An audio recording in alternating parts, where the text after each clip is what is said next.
pagi anak-anak, apa kabar kalian? Oke, Ibu harap kalian di rumah dalam keadaan sehat walafiat ya. Sudah sarapan sehat belum? Sudah siap dengan materi yang akan diberikan hari ini? Iya, Ibu harap kalian sudah siap menyaksikan materi pembelajaran dari guru kalian ya. Oke, disiapkan semuanya. Buku temanya, buku pelajarannya disiapkan, pensil, alat tulisnya semuanya disiapkan. Kalau kalian ada yang nggak ngerti, nanti bisa diulang kembali ya. Oke, selamat menyaksikan anak-anak.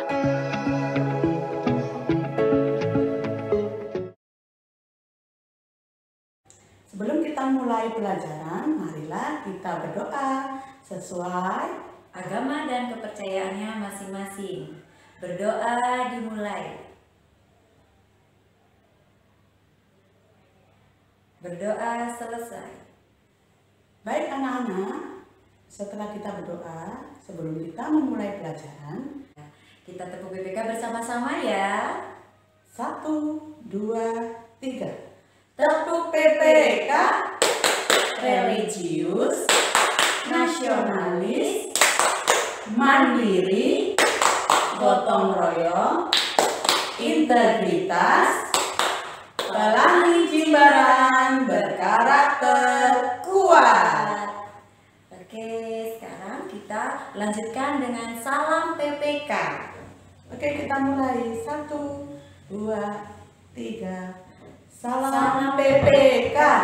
Salam cerdas, menyenangkan, berkarakter, luar biasa, hebat. Nah, setelah itu kita akan menyanyikan lagu wajib nasional.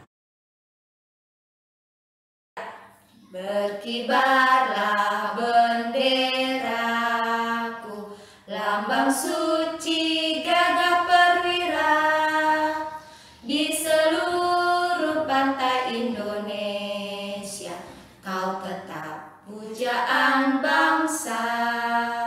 Siapa berani menurunkan engkau, serentak rakyatmu membela. Sang merah putih yang perwira, berkibarlah selama-lamanya. Selamat pagi anak-anak, apa kabar kalian semua pagi ini? Ya, semoga kalian sehat dan tetap semangat ya. Materi kali ini yang akan Bu Lida sampaikan adalah tentang seni budaya dan prakarya, ya, SBDB muatannya. Materinya adalah tentang patung. Nanti tolong perhatikan dan pahami penjelasan dari Bu Linda ya. Pengertian patung, ada yang tahu patung? Ya, siapa yang tahu? Yang dimaksud patung itu apa sih patung? Patung adalah bentuk karya seni rupa 3 dimensi yang merupakan tiruan dari bentuk manusia dan alam dengan menggunakan berbagai teknik khusus. Contohnya pahat, cetak, membutsir, dan konstruksi. Ya. Kalian sehari-hari pasti pernah melihat patung. Nah, patung itu ada 6 macam berdasarkan fungsinya. Apa saja? Ya, yang pertama patung religi. Apa sih patung religi? Bentuknya seperti ini anak-anak, contohnya ya.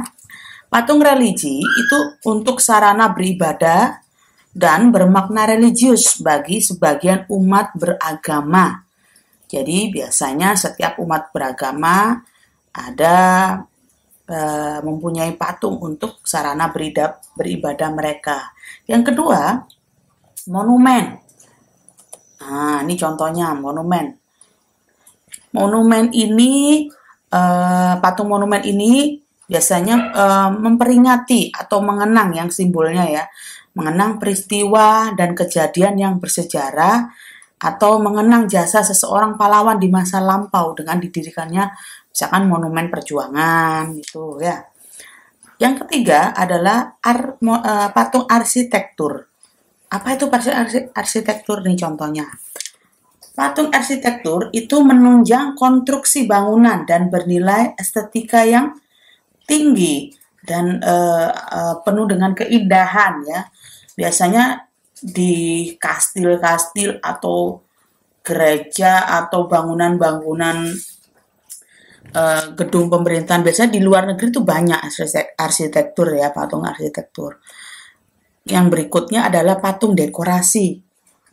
Nah, seperti ini contohnya. Nah, patung dekorasi sendiri itu fungsinya untuk menghias bangunan atau lingkungan taman, baik taman di sekitar rumah atau taman bermain biasanya ya. Berikutnya adalah patung seni, yaitu karya seni murni untuk estetika yang hanya dinikmati keindahan bentuknya. Ya, biasanya kalau ada pameran orang-orang pematung itu dipamerkan hasil patung seninya ya. Kemudian adalah patung kerajinan. Nah, patung kerajinan sendiri itu dijual karena dibuat oleh pengrajin atau bisa diorder apabila ada yang menginginkan patung kerajinan seperti ini. Ya, patung kerajinan. Oke, selanjutnya berdasarkan bentuknya patung dibagi menjadi dua. Apa saja itu? Yaitu figuratif. Figuratif sendiri adalah patung yang dibentuk dengan meniru bentuk yang ada dalam kehidupan nyata. Contohnya bentuk manusia, hewan, dan tumbuhan yang menyerupai aslinya. Ya, kalau kalian lihat di sekitar lingkungan kalian atau pernah melihat, nah itu bentuk manusia sama seperti manekin. Nah, manekin yang kalau kalian di mall-mall atau di toko baju itu ada patung bentuk manusia, itu merupakan patung figuratif ya. Selanjutnya adalah patung non figuratif ya. Bentuknya tuh jenisnya tuh patung yang bentuknya tidak menyerupai bentuk aslinya. Contohnya biasanya hanya menampilkan garis, lekukan, atau bagian tertentu dari suatu objek. Jadi kayak abstrak begitu ya. Selanjutnya adalah patung dibedakan dua jenis lagi. Nah, yang pertama relief adalah patung yang tidak berdiri sendiri, tetapi melekat pada dinding sehingga hanya bisa dinikmati atau dinilai dari arah depan saja. Contohnya, siapa yang pernah ke Candi Borobudur? Nah, di Candi Borobudur itu dindingnya itu berbentuk relief ya, patung relief kalau kalian lihat. Di Prambanan, Candi Prambanan juga ya. Kalau pernah kalian terutama di Borobudur itu ya, di candi-candi biasanya ada cerita di dindingnya ini. Jadi setiap patungnya ini ya, ini mempunyai cerita tersendiri, mempunyai makna khusus ya. Kemudian patung lepas adalah patung yang berdiri sendiri dan tidak terikat arah depan saja. Nah, contohnya patung GWK di sini. Dia berdiri sendiri, jadi tidak terikat dengan bangunan atau dindingnya ya. Ini dilihat dari arah manapun kelihatan patung lepas ini. Alat-alat membuat patung ya. Contohnya, yang pertama, pahat. Seperti apa contohnya? Pahat seperti ini gambarnya ya. Pahat itu fungsinya untuk memahat atau mengurangi permukaan bidang sesuai bentuk yang diinginkan. Biasanya digunakan bahan keras dan sedang, contoh kayu ya. Batu batu juga bisa ya. Kemudian palu. Nah, palu ini juga alat pelengkap. Jadi palu ini fungsinya untuk memukul alat pahat ini ya. Lanjut ke butsir. Butsir adalah nih seperti ini. Alat pelengkap pahat. Ya. Maksudnya alat berupa kayu dengan ujung berupa lengkungan kawat nih seperti pisau. Mata pisau kecil digunakan untuk mengukir. Ini bahan lunak kalau ini ya. Contohnya tanah liat, pokoknya bahan-bahan lunak ya. Nah, Ini adalah butsir namanya. Sekarang meja putar. Meja putar seperti ini ya. Meja putar berfungsi memudahkan dalam mengontrol bentuk patung dari berbagai arah tanpa harus mengitari patung. Biasanya ini di sini di atasnya meja putar ini adalah tanah liat ya. Lalu tang. Tang seperti ini ya, bentuk-bentuknya tang untuk pematung atau ini biasanya tang ini fungsinya yaitu membengkokkan, mengencangkan dan memotong kawat ya. Lalu yang selanjutnya cetakan. Cetakan ini biasanya dibuat untuk membuat patung yang berbahan cor dulu ya. Nah, seperti ini cetakannya. Ya, boleh fiber, boleh ini taruh di sini. Cetakannya logam, tembaga nih. Jadinya patung seperti ini. Semen juga bisa ya. Lanjut, sendok adonan. Sendok adonan ini alat yang digunakan untuk mengambil adonan dan menempelkannya pada kerangka patung. Oke, lanjut ke teknik membuat patung. Teknik membuat patung yang pertama adalah teknik buzir, yaitu menambah atau mengurangi objek. Bahannya lunak biasanya, yaitu tanah liat contohnya teknik buzir ya. Sekarang teknik pahat ya, mengurangi bagian objek, bahannya kayu atau kulit.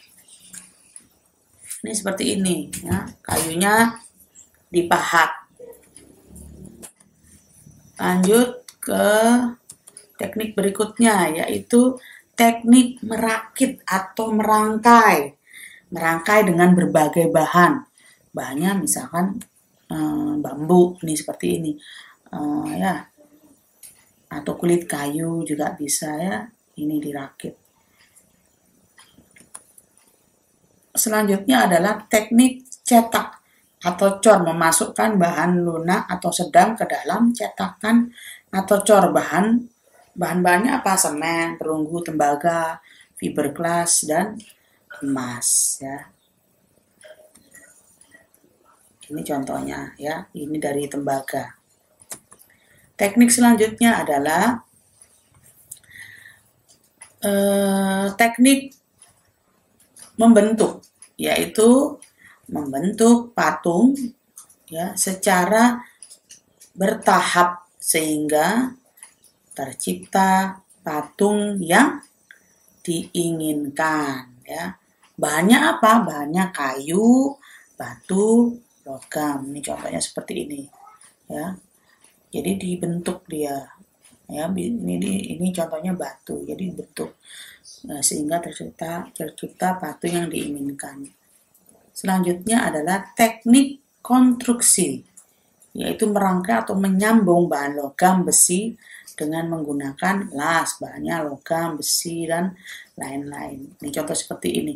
Ini adalah bahan-bahan daur ulang ya, besi-besi yang tidak terpakai dan disambungkan menjadi patung kura-kura. Ini contoh seperti ini. Kemudian adalah bahan membuat patung itu dibedakan menjadi 4. Yang pertama adalah bahan lunak. Ya, bahan lunak atau empuk sehingga mudah dibentuk. Contohnya plastisin, tanah liat, lilin, play-doh, dan sabun. Yang kedua, bahan semi lunak, yaitu bahan yang tidak terlalu lunak maupun tidak terlalu keras. Contohnya kayu mahoni, kayu waro, kayu rando, dan kayu lainnya yang tidak memiliki tekstur keras, ya, bisa dibentuk. Yang ketiga selanjutnya adalah bahan keras. Bahan yang keras ini sehingga membutuhkan alat tertentu untuk mengubah bentuknya. Ya, di sini memakai pahatan yang tadi alat-alatnya itu ya. Seperti batu, kayu jati, kayu sonokeling, dan kayu ulin tuh kayu-kayu keras ya. Maksudnya alat bahannya keras semuanya ya. Yang keempat adalah bahan cor, bahannya tidak padat atau bahannya yang dilelehkan. Bahan tersebut akan keras pada waktu tertentu. Seperti misalkan semen. Nah, semen kan dicampur air, tadinya serbuk campur air, kemudian dimasukkan ke bancor atau ke cetakan. Nah, itu kita diamkan beberapa waktu, pasti dia akan mengeras. Sama seperti resin, fiber, dan pasir apabila kalau pasir campur air ya, seperti itu. Itu tadi anak-anak kita membicarakan tema kita kali ini tentang patung. Untuk mengetahui patung selanjutnya, apabila kalian belum paham, bisa kalian ulang lagi video ini di awal sampai akhir, bisa kalian simak lagi dan pahami. Oke, terima kasih anak-anak. Sampai jumpa di video pembelajaran berikutnya. Ya, bagaimana tadi? Sudah menyaksikan? Sudah jelas? Kalau belum jelas bisa di-pause, diputar kembali ya. Ya, Ibu harap semuanya udah jelas ya, karena penjelasan dari Bapak Ibu gurunya sudah gamblang, sudah secara jelas sejelas-jelasnya. Ya, oke. Hari ini cukup sekian dulu ya anak-anak. Terima kasih.